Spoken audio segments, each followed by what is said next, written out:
Kalau mau Natal mereka beli jeruk. Itu dihiasi sama dihiasi bunga cengkeh. Oh. Nah, kalau di sana sebagai kan apa mahal. ornamen di sana? Untuk pengharum ruangan. Untuk pengharum ruangan. gitu. Untuk di apa? Nah, ini kebetulan saya dan Shirley sedang bertugas duet Dinas berdua. Ini tamu dari mana nih? Inggris. Itu padahal setelah kita ketemu, makamnya ternyata nggak di Surabaya, tapi di Semarang. Padahal dia sudah dari Semarang. Jadi dia harus terbang lagi ke Semarang hanya untuk lihat makamnya kakeknya.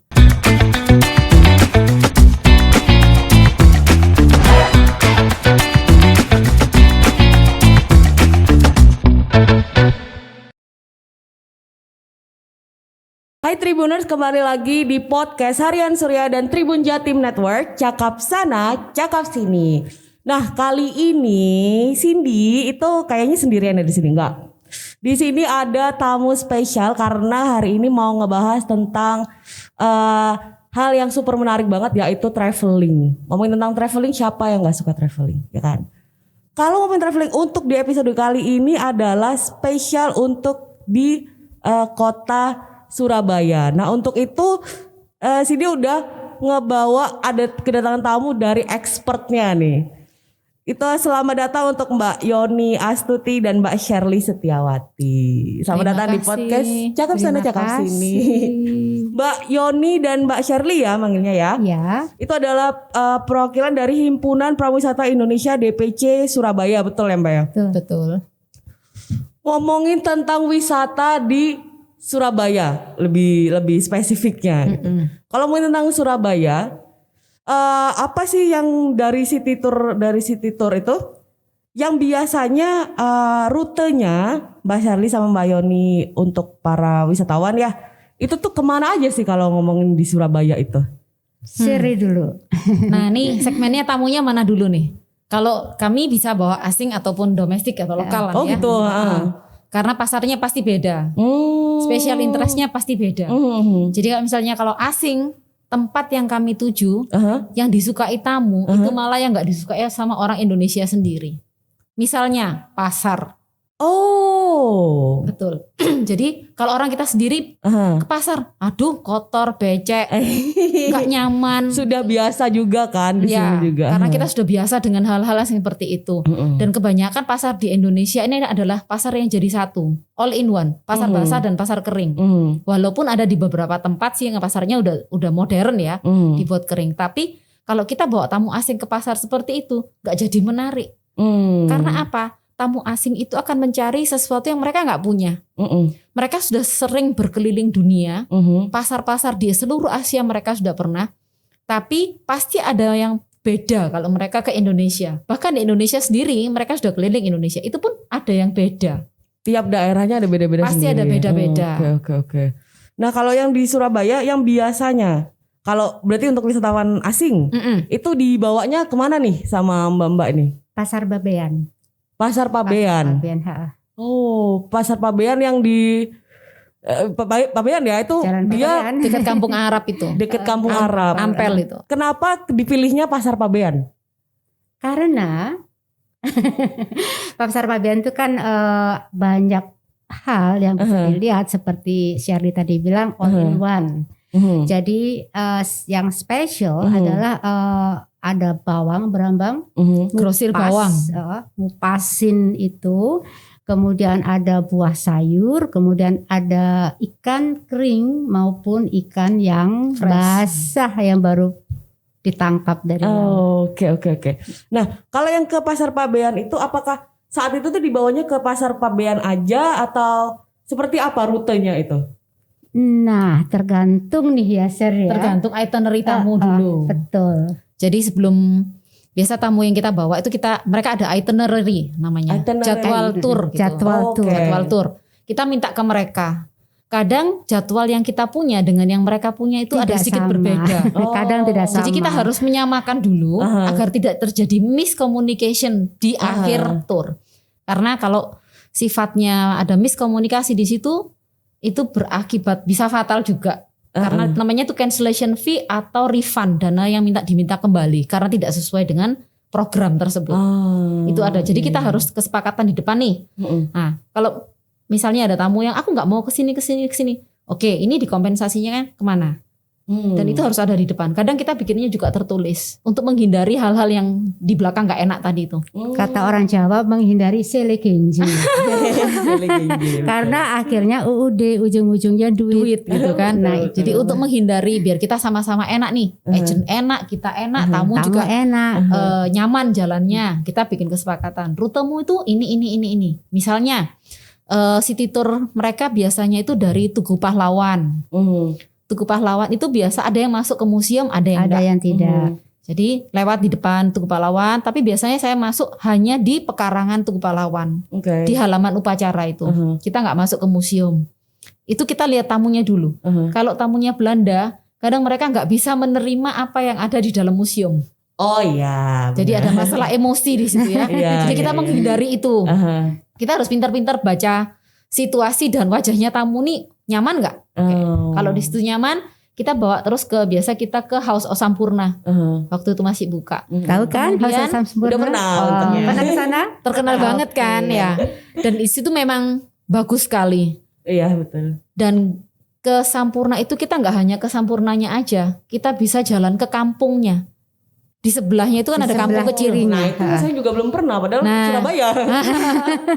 Itu bedanya kalau kita bawa tamu asing ya. Kalau bawa tamu asing itu lebih menarik karena apa? Mereka nggak tahu nih. Aku mau kenalkan ini loh naik becak. Benar. Nah dari situ di House of Sampurna kita kenalkan semua. Kemudian kita jalan lagi ke Jembatan Merah. Itu ada gedung Internasio. Dulu ada peperangan 10 November sejarah perangnya. Kemudian lewat Jembatan Merah. Terus itu kan ada namanya Kembang Jepun. Perdagangan.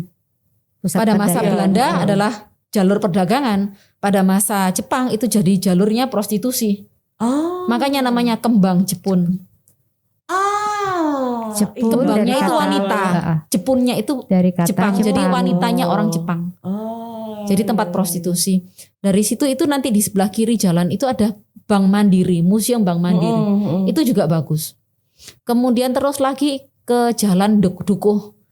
Belok kiri itu ada namanya kelenteng. Kita bilangnya kelenteng Dukuh. Saya lupa namanya apa namanya itu. Lupa karena sulit namanya. Sulit nama bacanya. Kami menyebutnya kelenteng Dukuh itu aja. Itu termasuk kelenteng yang umurnya sudah hampir 100 tahun ya. Dan di kelenteng Dukuh itu hanya satu-satunya kelenteng yang menampilkan wayang potehi. Wayang potehi itu wayang cerita Cina. Zaman dulu banget. Dan itu jamnya harus, kalau dulu jam 11 mainnya. Jam 11 teng dia main. Walaupun ada yang melihat atau tidak ada, mereka harus main.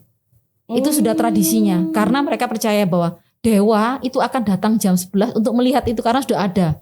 Kayak apa ya, mungkin udah berjanjian ya. Kalau jam segini nanti wayangnya main gitu. Oh berarti itu bukan untuk pertunjukan untuk yang pendatang gitu bukan, ya? Bukan. Dan satu cerita bisa habis dalam 3 bulan. Satu cerita. Dan pemainnya bukan orang yang beragama seperti ada di kelenteng. Jadi mereka Islam dan orang Jawa. Asik kan ini diceritakan pada para bule kita kan mereka suka banget. Mereka suka banget karena bahwa di situ ada percampuran budaya. Iya. Ini maksudnya saya denger aja sebagai orang Surabaya tertarik gitu loh. Kalau misalkan orang luar kan pasti juga akan jauh lebih tarik gitu. Mungkin ada foto-fotonya mungkin ya yang di kelenteng Dukuh tadi ya sebutnya. Sebetulnya ada namanya. Kami berdua tidak hafal, jadi disebut aja kelenteng Dukuh karena ada di Jalan Dukuh. Oh, kalau misalkan berarti untuk si wayang potehi itu sebetulnya mungkin mirip sama wayangnya Jawa, wayangnya Indonesia beda lagi. Wayang golek gitu loh. Pakai boneka kecil lah itu bisa dilihat. Bonekanya kecil. Kalau di Jawa kan wayang golek itu besar bonekanya. Itu kecil. Jadi di dalam ada dalangnya. Oh, dalangnya itu enggak seperti di luar gitu ya? Enggak, di dalam di balik layar. Jadi pakai jari mainnya.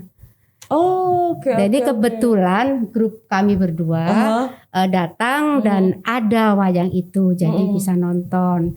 Dan setelah nonton boleh masuk ke dalam kotak itu untuk melihat wayangnya di dalamnya. Perlengkapan wayangnya. Bisa ikut main di dalamnya.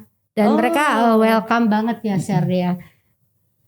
Mungkin bisa ditampilkan yang satunya. Nah, ini seperti dia. ini.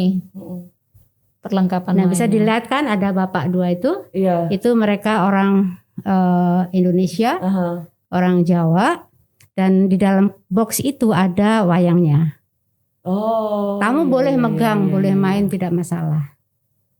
Main pun nggak apa-apa gitu. Tidak masalah. Coba gitu ya mungkin Nggak ya. apa-apa. Biar tahu gimana sih mainnya, kan kecil itu bonekanya kan. Iya sih, benar.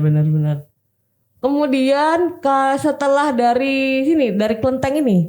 Dari selanjutnya, kelenteng itu kita bisa jalan kaki menuju pasar Pabean. Oh, Melewati pasar Pabean itu gang. setelah ini, setelah Melewati kelenteng ya. kampung-kampung ya. Melewati gang sempit dan di sana Kampung-kampung. bertemu dengan penghuni yang ada di gang itu dan mereka welcome banget ya. Ada tamu yang kita ajak lewat dan ada orang berbagai macam suku. Ada Jawa, Ada Madura, ada Cina. Dan terkadang ngobrol dengan mereka. Oh. Melihat kehidupannya mereka tuh seperti apa sih? Hidup di kampung. Apa sih yang mereka kerjain setiap hari dari pagi sampai sore gitu ya. Ada yang apa sih? Bahasa Jawanya nampi, bawang. Oh ya. Atau cabai kering. Nah, itu biasanya yang di kampung-kampung. Bisa dilihat di foto berikutnya. Bisa, mungkin ada foto berikutnya. Nah, ini dia. Nah, ini interaksi tamu dengan penduduk lokal. Mereka senang banget. Iya. Nah, itu orangnya lagi pegang-pegang tangannya bapak itu, dia bilang, "Kok putih kulitnya?" kok hitam. Nah, terus ada yang matanya biru, kok mata merah gitu kayak boneka apa. Itu menarik buat orang kampung gitu loh. Dan kami berdua juga memberikan edukasi dulu ya ke tamu bahwa nantinya akan bertemu dengan masyarakat yang kagum dengan putihnya kulit, perbedaan, kemudian mancungnya hidung, karena mereka tidak biasa menyentuh dan disentuh oleh orang yang tidak dikenal, jadi supaya tidak terjadi nggak kaget gitu ya, biar nggak kami kaget. Berdua mesti dan juga teman-teman turis guide lainnya mengatakan itu, mereka hanya ingin interaksi, tidak ada maksud yang tidak baik. Iya, mungkin sebenarnya lebih ke karena nggak pernah lihat gitu di kan Surabaya ya. itu ada bule Betul. lewat gitu kan ya. Kalau di Bali ya, oke lah. tiba-tiba muncul nang gangku gitu. Nah, betul. Gitu, nggak ada niat buruknya jadi. Gitu. Dan mereka itu bicara ngobrol ya, Ser. Iya. Mereka ngobrol satunya pakai bahasanya sendiri-sendiri. Oh. Tapi mereka bisa saling mengerti. Betul. Kayak misalnya yang orang Seperti Jawa ini. nih tanya, "Ini apa sih?" Baju misalnya. Oh, nanti yang bulenya bilang, "Oh, ini baju. This is shirt," gitu kan. Dia akan ngomong, "Oh, jadi keduanya akan belajar." Iya betul. Nanti ibu itu nanti ngomong ke sebelahnya, Tetangganya. "Iki lho klambi." Jadi ada komunikasi yang terjalin di situ. Itu yang membuat tamu asing itu tertarik. Ya. Warlock. Ya, dan bisa dilihat ya di sini kehidupannya itu ada apa nih? Terbos, cangkir. Jadi kita tidak membuat situasi ini nggak dibuat-buat. Keadaannya apa adanya seperti aja. itu, Itu ya udah kemungkinan Ya, di situ saya lupa itu kemungkinan ada tempat masak ya, kompor. cuci piring apa tuh di luar itu ya? Iya. Ya.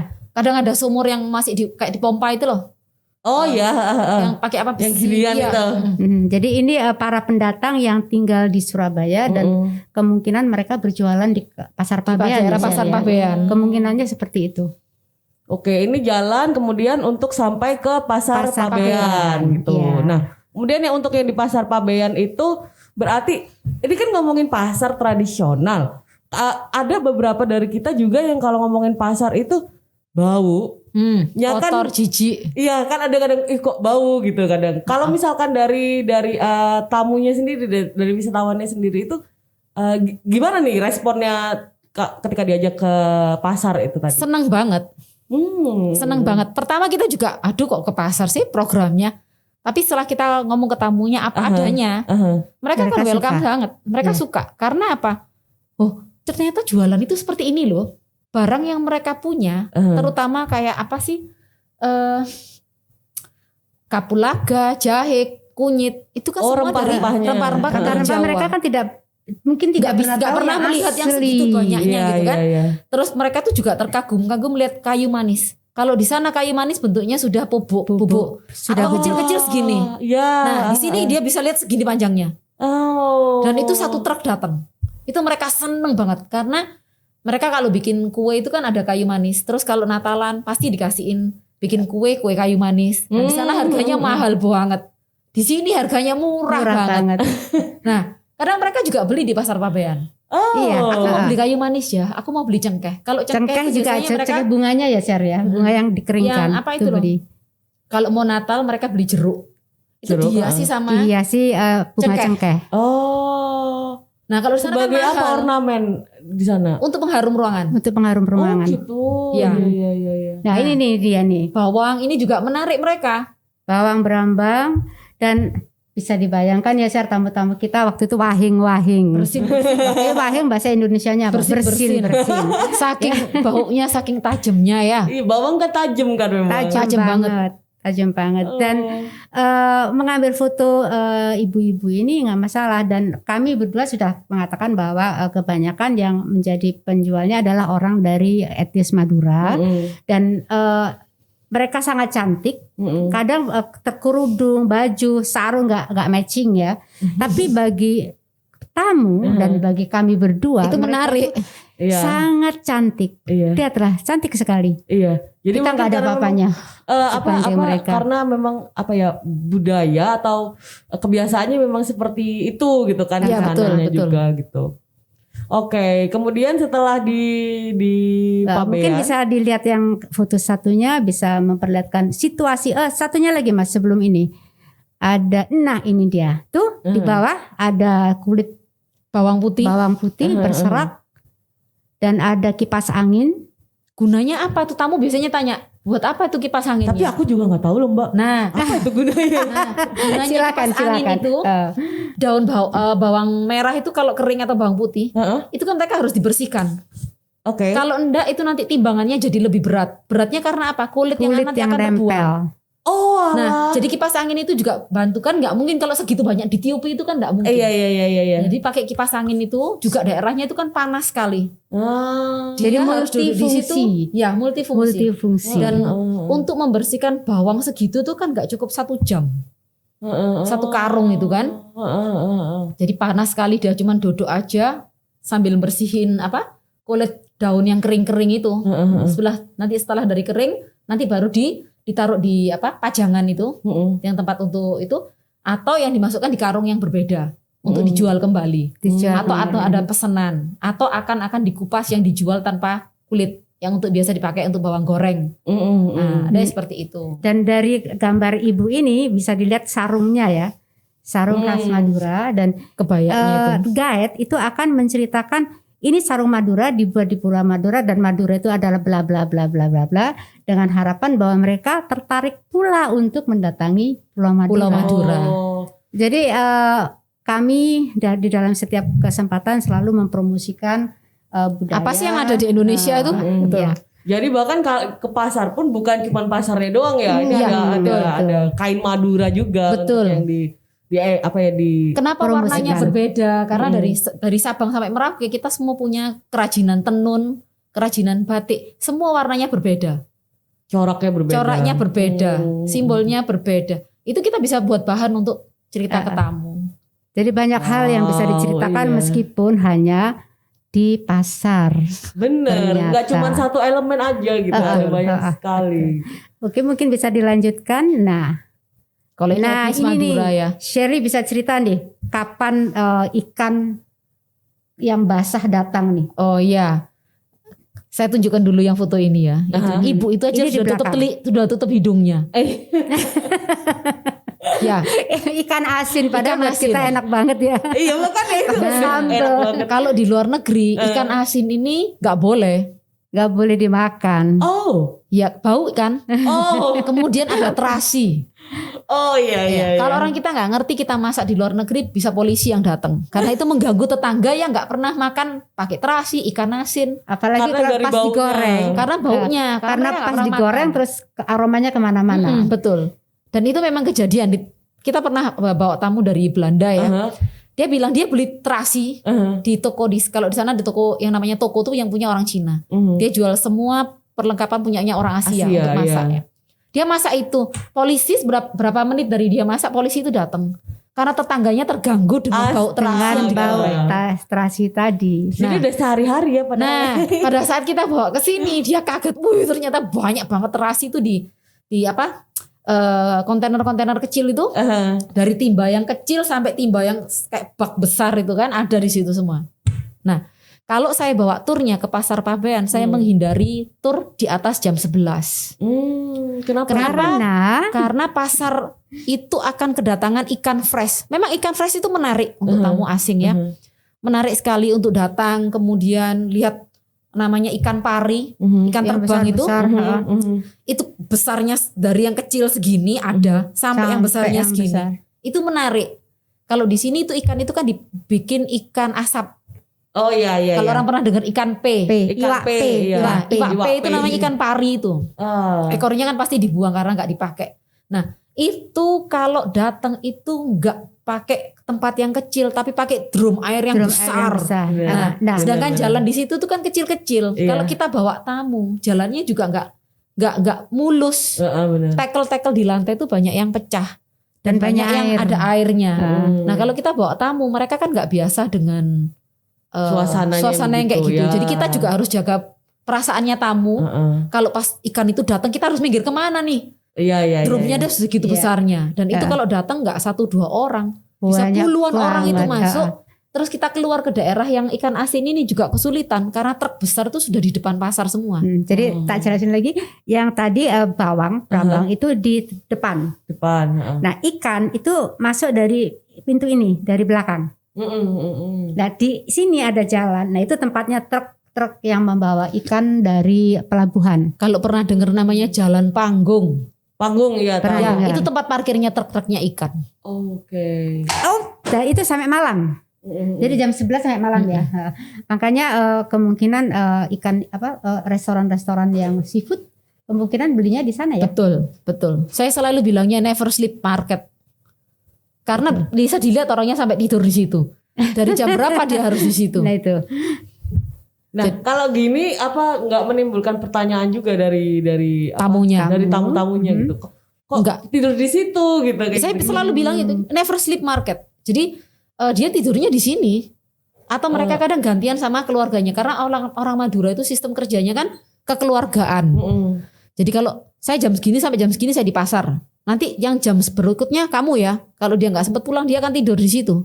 Oh, itu bahasanya juga jelasin juga ya mereka. Bilang ke tamunya. Pasti dijelaskan. Pasti kita jelasin. Dan mereka akan bertanya pula. Karena kemungkinan mereka juga tidak pernah melakukan seperti ini ya. Iya kan? Di pasarnya mereka ada nggak ya mereka punya pasar seperti ini ya? Kayaknya nggak ada. Kayaknya supermarket deh sana itu ya. Pasar itu kayaknya kering gitu juga. Betul. Mungkin kalau misalnya jam 11 selain ruang gerak yang semakin terbatas, sempit, ya? Aroma juga ya yang tambah pekat gitu di sananya juga gitu. Oke, kemudian kalau dari Pasar Pabean. Dari Pasar Pabean kita bisa dilihat foto berikutnya di Jalan Panggung. Dekat ya. Berikutnya, nah ini di belakang ya. Ini daerah Jalan Panggung arah ke Kampung Arab. Iya. Jadi di situ ada rumah-rumah dari masa Belanda. Karena daerah situ juga daerah perdagangan ya. Iya, benar. Jalur perdagangan. Itu juga merupakan sebuah atraksi dan guide harus bisa menceritakan itu untuk menambah pengetahuan tamu. Dari sini kemudian jalan sekitar 100 meter ya, 100-200 meter menuju ke Kampung Arab. Sampai di Jalan Sasak itu, dari Sasak nanti kita masuk ke Ampel. Oh. Itu jalan terus. Nah, kalau orang Indonesia saya ajak jalan gitu pasti orangnya ngomel. Karena panas, debu dan jauh. Kapan sampainya gitu. Itu kita udah pernah coba. Kita udah pernah coba bawa orang Asia. Oh iya. Sudah komplain.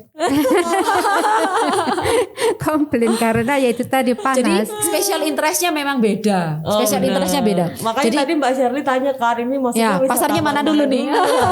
Pasarnya mana dulu? Bisa berikutnya fotonya untuk di Apple. Nah ini kebetulan saya dan Shirley sedang bertugas duet. Dinas berdua. Ini tamu dari mana nih? Inggris. Dari Inggris. Dan ini keluarga kaya raya. Kaya raya atau dari kerajaan ya, saya lupa. Enggak, orang kaya. Orang kaya, ya kaya raya. Itu gimana aku sampai akhirnya pakai kerudung juga kayak kita gitu. Bawa itu kita yang bawa kerudung itu. Oke. Mereka dipinjemin. Jadi karena kita udah jelasin ya kalau nanti end pasarnya walking tournya itu di Ampel, yang mana itu adalah kita harus berbusana yang tertutup. Benar. Jadi untuk menghormati penduduk yang di situ juga ada karena ada masjid. Jadi kita sediakan kerudung. Dan bajunya mereka harus yang sopan, nggak boleh yang celana pendek.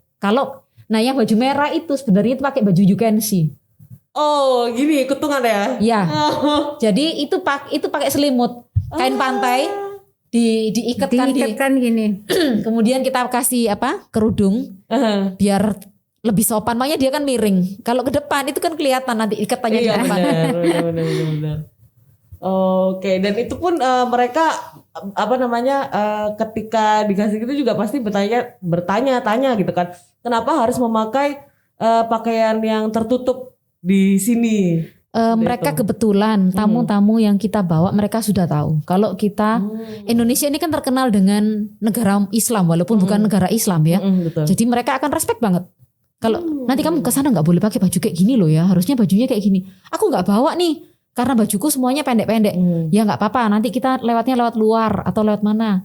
Nggak sampai ke masjid nggak apa-apa gitu. Oh, dan itu ya nurut ya, maksudnya menurut mereka gitu ya? Dan nurut banget. Dan ini kan pintu masuk lewat pasar dulu ya. Pasar di Sasak, kemudian di situ juga banyak sekali jualan. Jualan aneka macam, dan guide juga bisa mungkin harus bisa menceritakan tentang jualannya mereka apa aja itu.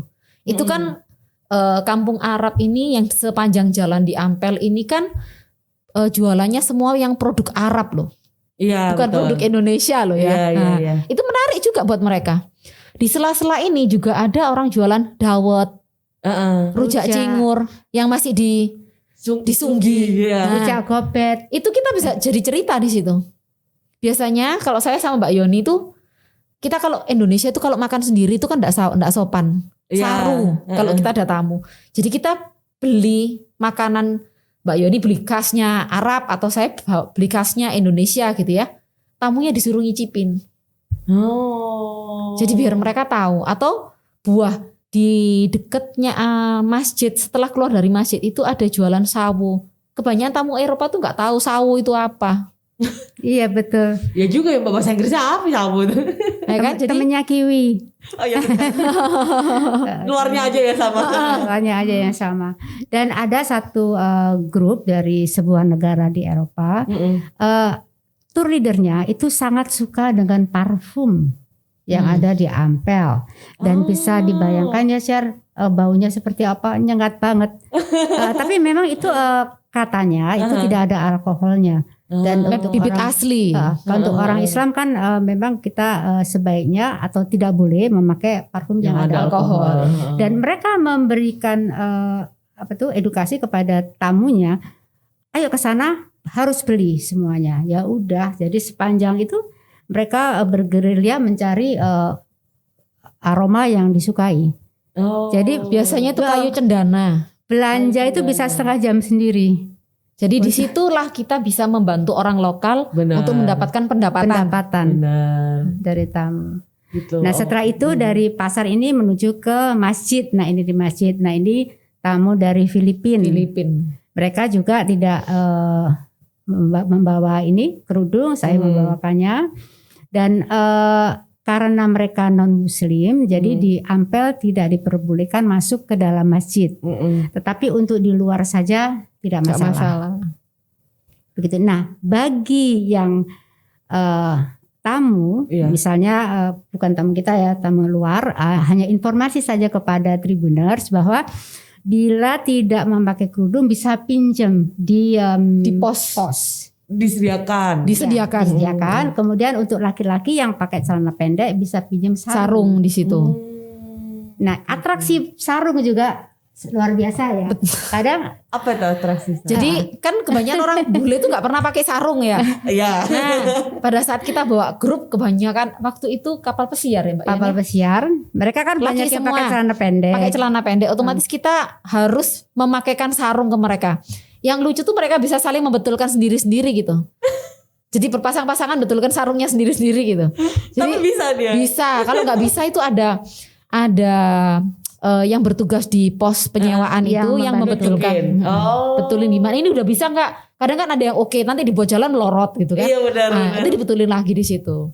Jadi mereka diajarkan teknik memakai sarung yang baik dan benar, yang nggak bisa lepas gitu.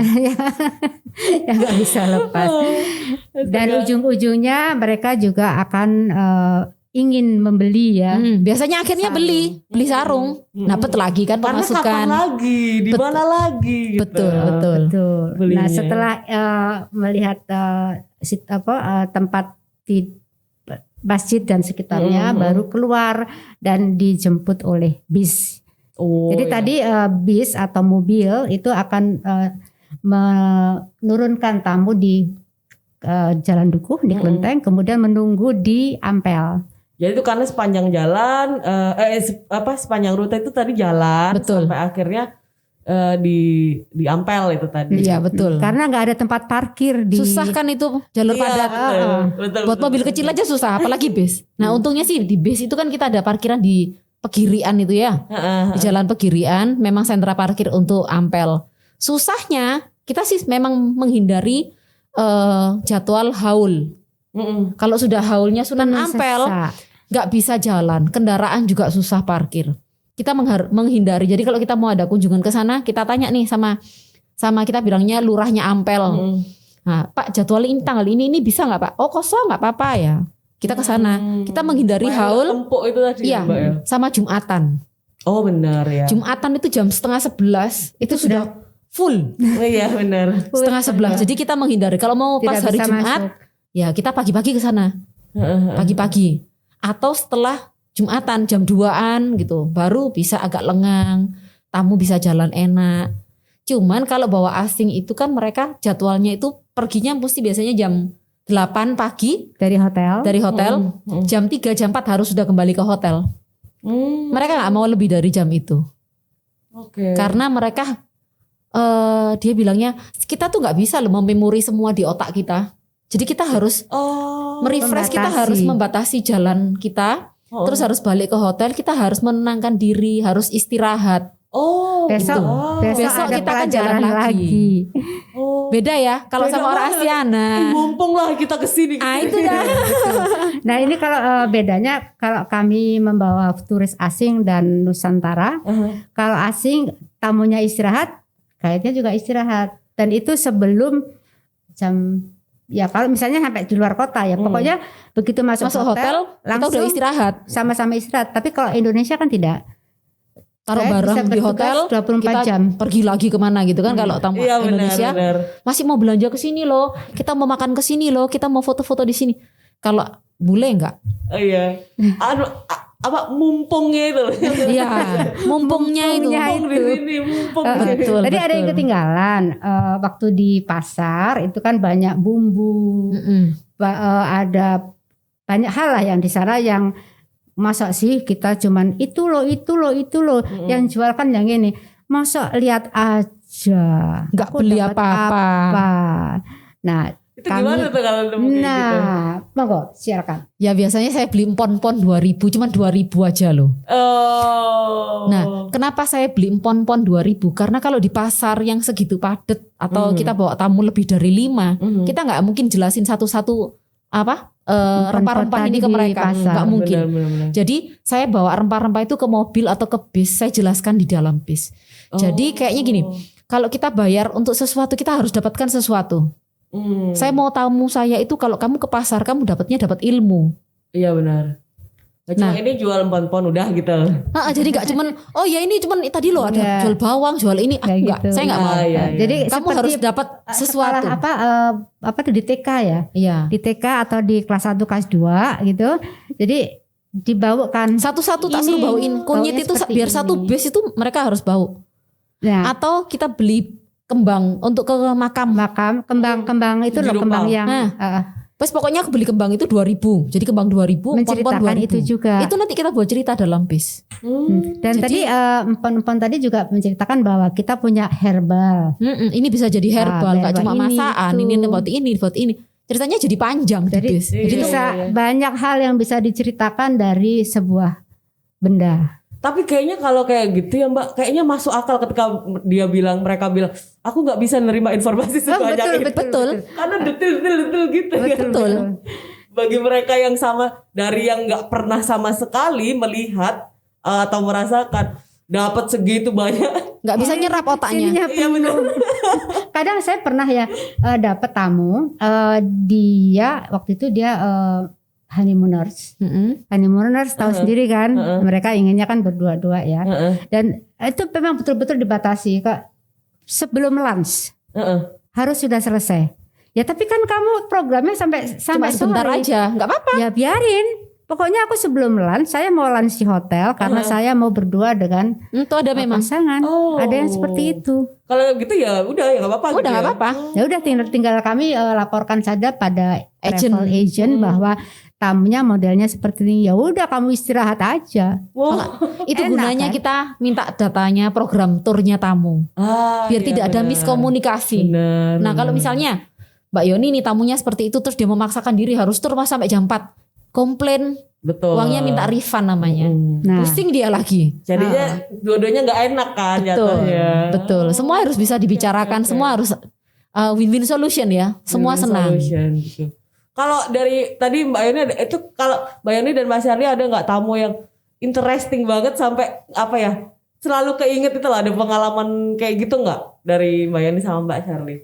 Kalau yang keinget banget itu, iya biasanya sih mereka tamu-tamu yang mencari kayak keluarga dan itu teringat banget. Oh wow, ada ya yang tujuan gitu. Ada.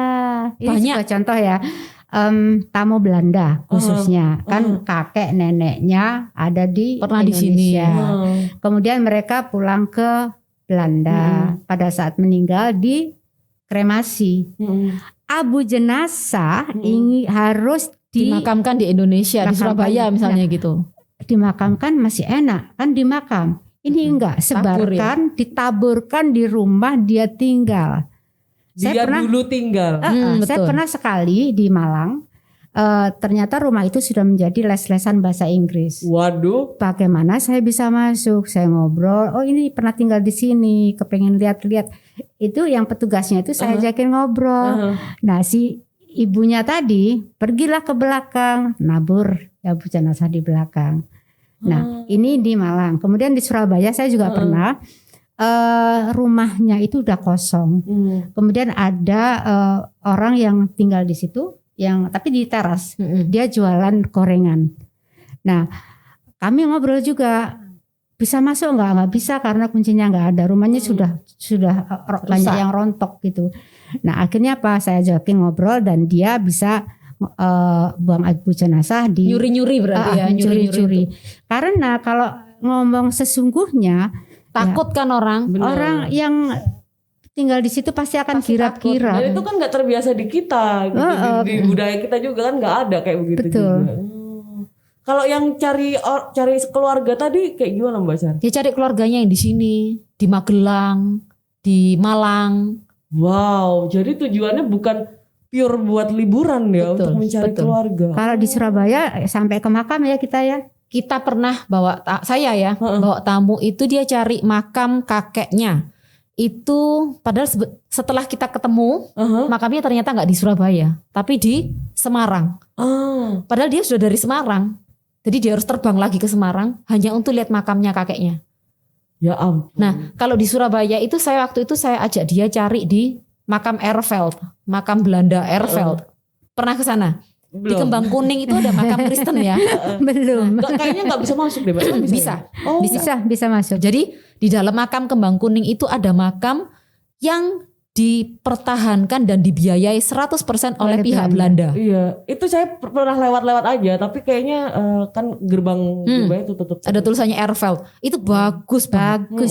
Tertata banget, terkoordinir banget bagus banget. Rumput gitu kan. Dan itu terorganisir dengan baik ya. Jadi waktu saya cari nama kakeknya tamu saya bilang ada buku tamu yang kita bisa lihat yang meninggal di sini tuh namanya siapa aja. Itu ada di situ. Dan itu bukan hanya tentara Kenil yang dimakamkan di situ, tapi adalah orang yang dimakamkan di situ itu masa penjajahan Jepang kalau nggak salah. Jadi ada yang satu kampung itu waktu itu dibakar. Itu dimakamkan juga satu, ada namanya sendiri-sendiri, cuma tapi satu khusus Belanda ya? Enggak, orang Indonesia juga ada. Jadi Indonesia, ada Yahudi, ada Belanda, ada Inggris. Dan ternyata itu yang tamu saya orang Amerika. Ternyata orang Yahudi itu banyak dimakamkan di tadi Erveld dan juga Eka Praya yang di Penele. Penele juga ada. Itu juga ternyata banyak orang Yahudi yang dimakamkan di sana. Oh, dan itu meninggal yang udah dari lama banget masih ada juga ya data-data. Kalau yang di Erveld itu ada datanya. Biasanya mereka meninggal, kalau yang saya lihat itu tahun 49. Tahun 49, dari 49 sampai 52 kalau nggak salah. Yang dimakamkan. Jadi misalnya ada orang meninggal yang 49, di mana makamnya gitu ya. Sama mereka diambil, ditaruh di Erveld. Oh, catatannya ada. Jadi itu ada yang benar-benar ada track recordnya. Terus kalau yang misalnya di Semarang, karena di Semarang ada Erveld, yang meninggal di tahun-tahun itu dimakamkan semua di makam Erveld. Nah kebetulan tamu saya itu kakeknya ketemu di Semarang. Namanya itu saya dapatnya juga dari Erveld Surabaya. Wow. Dia bilang, loh kok aku nggak tahu ya, loh ya nggak tahu ya, ya mungkin jodohnya ketemunya di sini, harus ke Surabaya dulu nih. Ya. Memang harus ke Kembang dulu. Kalau kamu langsung ketemu di Semarang, kamu skip ini nanti turnya Surabaya, nggak ada city tour dong ya. Surabaya. Saya juga nggak dapat kerjaan dong. Memang jalannya gitu. Harus seperti itu. Baru ketemu dan itu sampai sekarang kita masih keep kontak sama dia. Wow. Masih. Seru banget. Kalau ngomongin tour ya Mbak ya, itu nggak menutup nggak bisa dipungkirin bagian yang paling penting juga adalah kuliner. Banget. Nah kalau kuliner nih, kalau dari mbak-mbaknya ini apa kuliner khas Surabaya atau kuliner Surabaya yang biasanya disuguh dikenalkan ke tamu? Ke tamu. Nah ini lagi pertanyaan lagi, tamunya orang mana? Oh iya benar juga, lupa lagi. Kalau orang Eropa tidak terlalu ya. Tidak terlalu. Jadi paling jajanan lah kalau jajanan. Karena kan pedes toh kalau makanannya kita. Iya benar. Atau kalau paling enggak kalau kita lagi makan di restoran gitu, saya dan Sherry akan pesan makanan tradisional. Jadi kayak misalnya ada tahu tek gitu ya. Nah ini loh tahu tek. Kamu mau icipin. Nah. Atau ini loh nasi goreng Jawa. Nasi goreng Jawa yang pakai anglo tuh kan aromanya beda, rasanya beda. Rempahnya itu. Nah dia coba, oh kayak gini ya rasanya. Beda sama nasi goreng yang kemarin aku makan di hotel gitu. Oh beda. Karena ini, aroma anglo dengan aroma gas tuh beda. Ini untuk orang asing. Tetapi kalau tamunya orang Indonesia, malah mereka sudah tahu. Saya baca yang lagi viral adalah. Yang lagi viral. Iya. Adalah ini. Tolong dong ini di mana? Bla bla. Tahu campur biasanya. Aku mau lontong balapnya Pak Gendut dong. Padahal lontong balap yang enak itu menurut saya yang didorong itu bukan yang bentuknya kayak depot, itu kan sudah lain benar. Tapi ya kalau nurutin orang Asia memang kamu carinya yang kayak gitu oke. Daripada nanti saya menawarkan terus kamu nggak cocok, ujung-ujungnya juga nggak enak gitu kan. Iya benar. Jadi oke, kalau nggak gitu tahu campur yang di mana sih, Jalan Sawentar. Malam-malam kita ke sana, ke Jalan Sawentar. Di seberangnya apa? PDAM itu ada jalan lurus di bawah jembatan itu masih lurus lagi. Itu bisa nanti sampai ke Pacar Keling. Itu Jalan Sawentar. Itu tempatnya banyak tahu campur. Banyak banget kuliner di sana. Iya. Jadi kita kulineran tergantung tamunya dari mana. Iya, betul. Gitu kalau tamunya Indonesia ya tadi itu. Terkadang bakso viral, bakso pasti nyarinya viral. Gitu. Jadi patokannya kalau ya dari Indonesia tuh banyak karena dia Instagramable atau yang viral. Mungkin mereka mau kesini karena lihat yang viral-viral betul, itu juga ya. Betul. Oh, iya, memang beda banget. Kebedaannya kalau bule itu mereka tergantung dari guide-nya. Guide-nya yang ingin memperkenalkan. Jadi kami punya tatanan sendiri. Jadi gini, kalau bule itu dia berasa guide itu tahu semuanya. Ah iya benar. Jadi bukan not all depend on you, but you know better than me. Jadi dia lebih percaya kalau kamu makan ini kamu nggak apa-apa. Oke, berarti aku bisa makan itu dan aku nggak akan kenapa-kenapa gitu. Kadang kita ngajak makan bule itu soto pinggir jalan itu loh. Kan ada orang nanti sakit perut apa? Enggak. Dia akan lihat kalau makan nggak apa-apa. Ya sudah, kalau kamu nggak apa-apa gitu berarti ya? saya nggak apa-apa. Jadi dia nggak apa. Jadi kalau kita mau makan soto ayam pinggir jalan gitu ya. Soto ayam, kenapa soto ayam dia makan? Karena soto ayam tuh disajikan posisinya panas-panas. Yang membuat Kan mereka aman. sakit itu adalah makanan dingin. Oh gitu. Makanan Kalau dingin panas tuh kan bakterinya udah Mati. sudah meninggal dunia. Nah, terus kalau Bakterinya. makan soto ayam minumnya pasti teh panas, teh tawar panas. iya, Dia nggak akan mau terima es teh. Nggak akan. Susah. Mintanya panas-panas. Panas-panas. Padahal Surabaya. Panas. Jadi kalau saya ajak city tour plus makan pasti kalau bilangnya tuh gobyos. Oh iya jelas Mbak. Itu Gobyos. Turnya sudah jalan, Bener. panas-panas ya. Plus makan siangnya Makannya gitu. soto ayam, teh Minumnya teh panas. Tapi mereka seneng. Sampai di hotel mandi di apa? Kadang di pinggirnya kolam renang itu tenang. Kita juga aman Iya. gitu. Kalau misalkan di ini kan kalau tadi kan banyak dari tamu asing ya, dari wisatawan asing gitu. Nah, pertanyaannya itu kalau misalkan dari Mbak Sherly dan kalau gini, apa sih kalau ngomongin tentang orang yang ingin berkunjung ke Surabaya gitu. Kemudian kalau dari Mbaknya sendiri tuh 3 lokasi di Surabaya yang kayaknya kalau untuk orang luar itu coba deh kalian kesini yang dipromosikan gitu loh. Itu apa sih, kalau ada nggak 3 lokasi yang seperti itu? Untuk orang yang luar atau Indonesia, saya kasih yang dua-duanya bisa ya, susah kan? Boleh, ya, Untuk yang dua-duanya bisa, jadi sekali promosi Iya, untuk semua. bener. Ya, Hotel Majapahit Oh iya, Di Jalan Tunjungan. di sepanjang Jalan Tunjungan tuh sekarang kan lagi viral, Iya. Instagramable gitu ya. Jadi untuk anak mudanya bisa hangout di situ.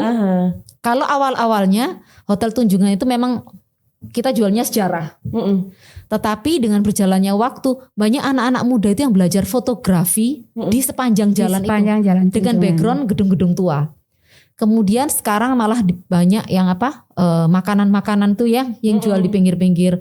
Kemudian pemerintah juga mensupport banget untuk dijadikan wisata seperti Malioboro ya. Betul. Jadi untuk dua dunia ini bisa. Dua dunia. Dunia asing dan dunia Dua kita. interest ya. Iya, jadi itu bisa masuk. Mau segmen anak muda atau middle atau tua, semua bener bisa juga masuk. ya. Itu semua usia juga ya Mbak? Semua usia bisa masuk. Karena juga ada kursi-kursi santai. Betul. Kalau orang tua kan, kalau anak muda maunya foto terus. Kalau anak Iya. muda duduk di pinggir jalan enggak apa-apa. Tapi kalau orang tua berdiri lagi susah kan? Nah, itu Di disediakan sana sudah ada kursi-kursi yang kursi-kursinya. sangat membantu sekali. Sangat membantu sekali. Dan juga, sekarang ada musiknya ya. betul. Musiknya Dan juga tuh hari ada apa aja tuh? UMKM. UMKM yang UMKM dimajukan. yang jualan itu juga orang daerah Kebangsren situ. Oh, daerah sana. yang Iya. jualan. Jadi itu semuanya saling membantu. Simbiosis mutualisme ya. Dan tamu asing juga saya kadang tak suruh beli. Ini loh makanannya orang Indonesia itu kayak gini loh. Kan ada jualan, kadang dia ada basar ya. Pemerintah ngadakan kayak basar UMKM di sepanjang Jalan Tunjungan. Itu ada jualan gado-gado, tahu tek, lontong mie. Nah kalau saya lontong mie, orang kita pasti suka. Iya. Kalau kita mau nawarkan ke orang bule, Ada petisnya tak skip. Iya, Petisnya karena tak skip. Itu yang enak. Nah, Iya, enak. susah kan? Nah, Semanggi Surabaya itu juga enak. Sambelnya tak skip. Oke. Gak enak ya? Iya, Gak Mbak. enak ya. itu dah. Nah itu masalah Tapi perut, kita mau mengenalkan, tapi ada keterbatasan. supaya perut mereka juga tidak terlalu shock. Iya bener sih, karena memang beda banget kan sama yang Saya biasa punya trik. dimakan. Jadi kalau bawa tamu asing, mereka kepingin makan kulinernya Indonesia atau Jawa yang ada terasi, petis, sambel, sedikit banyak pasti ada lombok besar itu kan ya. Saya selalu bawa norit. Wah jadi ngiklan nih. Saya bawa norit. Jadi norit Bila itu sesuatu terjadi. bila sesuatu terjadi, atau saya kadang selalu prevent. habis makan ini saya bilang kamu minum ini ya. Karena norit itu kan dia anti Membuang racun yang jadi ada dia di membuang tubuh. semua racun. Oh iya. Jadi daripada nanti kamu makan terus kamu alergi, karena orang bule itu kita sering bawa itu banyak alergi ternyata. Alerginya mereka banyak. Banyak. Kemungkinan karena orang asing tidak mau makan lombok. Gak tahu ya. Kok Iya, saya banyak sering sekali bawa yang- tamu tuh Nggak bisa pedes kan mereka juga. ada banyak ada yang apa sih? Alergi apa? Alergi tepung, Glukosa, ada yang gluten, ada gluten free. Itu banyak sekali. banyak sekali. Jadi saya selalu bawa norit. Jadi kalau kamu ada apa-apa, Kalau belum makan ini. masih bisa ke rumah sakit lah, minum ini dulu. Antisipasi. kan Antisipasi dulu. Saya Jadi selalu di gitu. dalam tas kami itu ada norit, Minyak kayu kemudian putih, minyak ada kayu fig. putih. Kayu putih itu tuh apa? Banyak hal karena Misalnya dia nggak ngerti, kita bilangnya masuk angin ya. Dia Oh iya, bilangnya badanku nggak enak gitu. Ya udahlah gosok minyak kayu putih atau fig. Kalau minyak kayu, kalau biasanya tamu yang nggak terlalu suka bau menyengat, minyak kayu putih kan nggak Iya. menyengat. Ada yang nggak suka, fix. saya pakai fig. Karena fig itu Kayaknya semua kita usia bisa. iklan terus deh. Iya. Ada lagi iklan lagi antangin. Antangin. Itu ternyata manjur. Jadi bule-bule yang bule-bule yang sakit udah kasih itu cespleng. Jadi ya itu Iklan lagi. selama kita bawa tamu itu ya ini juga karena kita sering jalan ya dengan tamu yang bermacam-macam keluhan dan masalah gitu. Jadi akhirnya kita tuh belajar bahwa kita tuh harus siap ini Prepare loh, siap ini. ini loh, siap ini loh. Kalau ada ini. Kadang bukan karena kita dia datang udah sakit apa, kita harus tahu apa yang harus kita lakukan. Benar. Jadi tour itu kita nggak sekedar kamu tak ajak ke tempat ini, lihat ini, that's it, selesai. Lihat ini foto udah gitu Udah. kan Kita nggak mau. P3K Kita nggak harus mau. siap. Jadi kita mau yang kamu bayar ke sini tuh mahal. Belum tentu kamu setiap bulan ke sini gitu kan. Belum tentu setahun sekali kamu ke sini. Jadi kamu harus pulang itu membawa sesuatu yang bisa kamu, yang memorable, yang berarti, yang berkesan, itu kita. Oke, kalau itu kan dari persiapannya dari mbak-mbaknya ya sebagai yang apa? Mendampingi Tamunya. Iya, pemandu, untuk mendampingi pramuwisata. pramuwisatanya. Ada nggak apa ya tips atau saran atau apa ya info persiapan apa sih yang dibutuhkan sama wisatawannya nih yang mau berkunjung di Surabaya, kan panas kita seperti itu apa persiapannya kalau mau dikasih tahu? Persiapan itu sepertinya udah dari awal mereka akan datang. Mereka akan kontak dengan travel agent masing-masing. Dan mereka kan orang pintar ya, bisa baca di internet di Surabaya sekarang sedang musim apa. Iya betul. Namun terkadang pada saat tiba di hotel di Surabaya, besok katakanlah mau ke Ampel, mau kemana tadi mana tuh, ke Dukuh, kemudian ke Pabean, ke Ampel. Mereka bertanya, Yoni, Shirley, saya besok sebaiknya pakai baju apa? Surabaya kan panas. Nah, terkadang mereka mempunyai celana yang apa tuh, yang Pendek. ada selerekannya tuh loh. Yang bisa dilepas kayak celana trekking ya, ada resletingnya. Pas di lutut gitu ya. Ya, Jadi pada saat di mana tuh di Dukuh, mereka masih pakai pakai celana panjang. Atau dia pakai celana pendek dulu. Nanti kalau orang bule itu kan gampang sih, mau pakai celana panjang, celana pendek di depan Cepat umum nggak gitu. masalah Iya, gitu kan. benar. Nah, itu Gitu. mereka pasti prepare. Nah, kemudian yang pakai tank top tadi karena Surabaya panas ya, ya nggak masalah. Tapi kan sudah ada Bawa sarung, kain gitu kan. sudah ada kain sehingga pada saat berada di tempat-tempat sembahyang, jadi mereka tinggal nautkan aja. Setelah itu mereka terbuka lagi, begitu. Kemudian topi juga disarankan. Kemudian untuk memakai. kalau biasanya kalau kita hujan tuh kan pakai jas hujan ya. Iya. Mereka nggak mau, nggak mau panas, Oh, apa payung biasa? nggak mau. nggak mau. This is rain, enjoy it. Hujan-hujan mereka. Yang pakai payung kayaknya orang kita deh. Iya. Ya Allah, mungkin gak pernah sumber apa ya mereka itu. Nah itu dah. Itu Masuk angin loh. seneng ya bawa orang sana itu gitu. Jadi kita juga pernah bawa kapal pesiar Mbak Yon ya, City Tour Surabaya. Itu kita sudah prepare jas hujan. Jadi di apa tuh di bis Kita dari sudah travel bagi agent jas hujan. sudah ada jas hujan untuk setiap tamu. Itu nggak dipakai.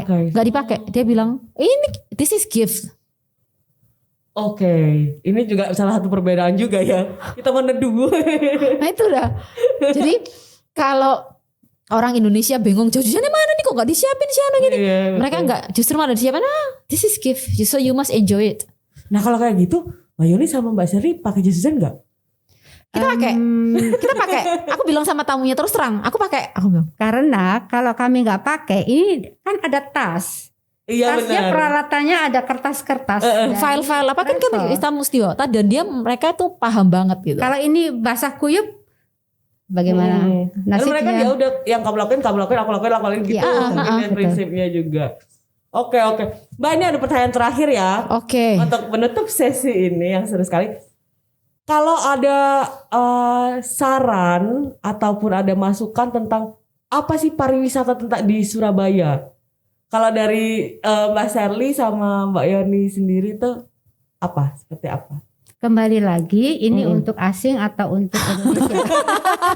Dari tadi tetap terbaginya begitu. Jadi ada pembagian asing atau Indonesia. Dua-duanya deh. Kalau yang tadi udah Hotel Mojopahit dan Jalan Tunjungan ya.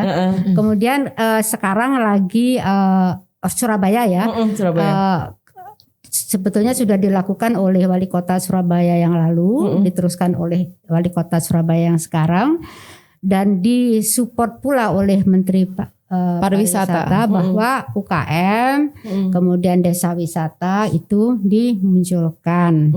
Munculnya desa wisata udah dari zaman dahulu. Sudah lama ada. Udah 2011. Lebih sebelum itu. 2010 lah sekitar itu desa wisata. Nah di Surabaya sudah ada Kampung Maspati. Kampung Lawas Maspati itu di dekatnya Tugu Pahlawan. Jalan Bubutan. Nah itu bisa digabung-gabungkan turnya. Di Maspati sendiri mereka udah siap dengan segala macam hal. Ada yang ada mau permainan, cerita sejarah, makanan sejarah itu ada. Kemudian bisa digabungkan dengan Tugu Pahlawan dan GNI, Gedung Nasional Indonesia, dan ya atau banyak hal. Gedung NU.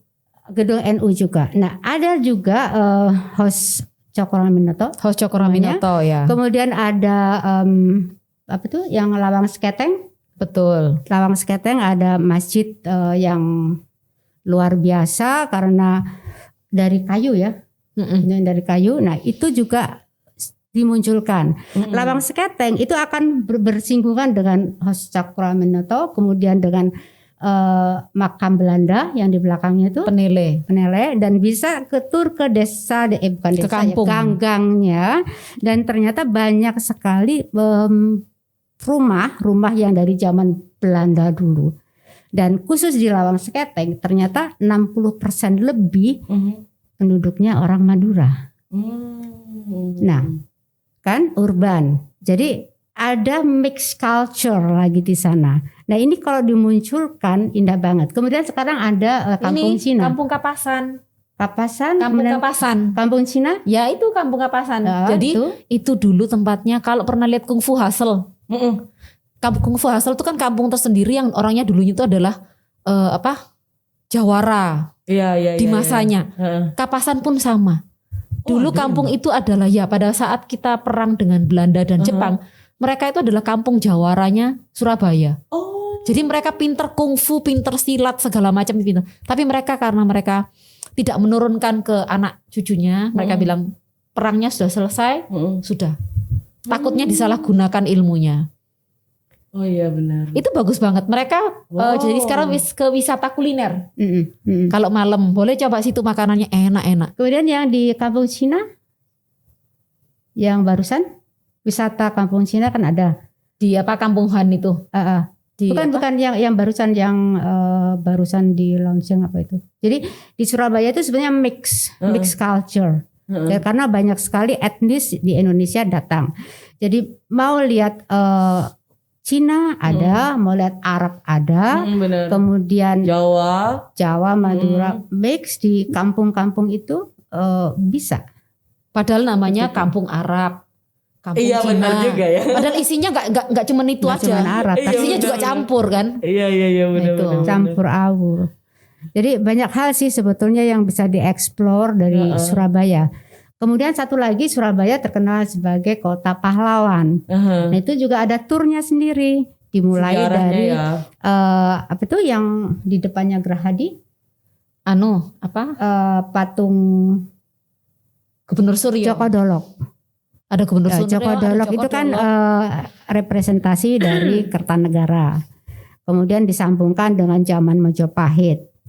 Kemudian dari sana bisa ke tadi tuh itu kalau TNI, sejarah. Nah, jadi banyak hal. Jadi mau yang mana nih? Mau yang mana? Mau zaman kerajaan atau zaman 45 atau mau yang lagi viral sekarang gitu kan. Itu maksudnya berarti Surabaya yang dikenal sebagai kota pahlawan. bisnis, ya kan maksudnya bukan sebagai kota pariwisata, betul. Tapi sebenarnya itu ada banyak sekali banyak sekali di sini. Banyak sekali.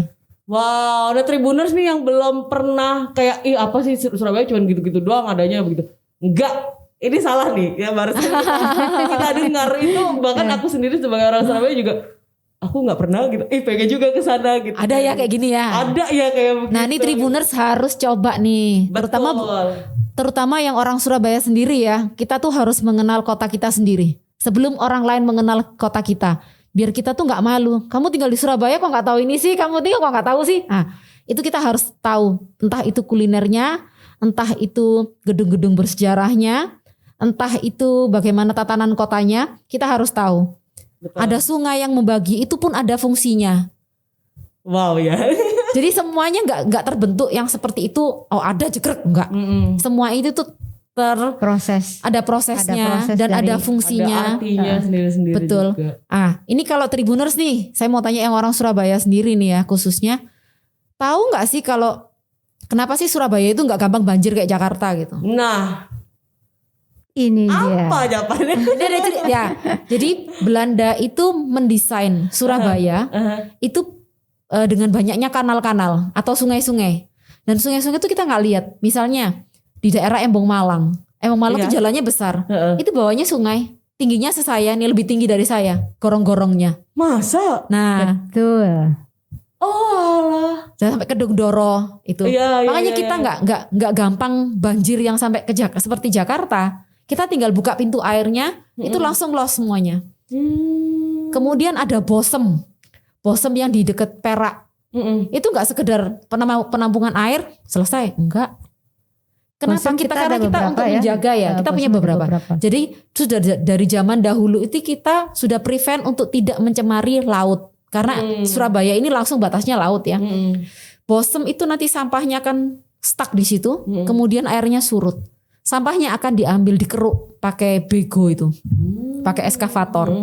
Jadi kita mencoba sebersih mungkin untuk tidak mencemari laut. Walaupun ada masih dari tempat-tempat yang lain ya. Tapi fungsi Bosem dan fungsi kanalisasi di Surabaya itu masih berlaku sampai sekarang. Hebat banget. Wow. Ini kayak gini-gini kan dia gak tahu juga nih kayaknya. Yakin deh aku.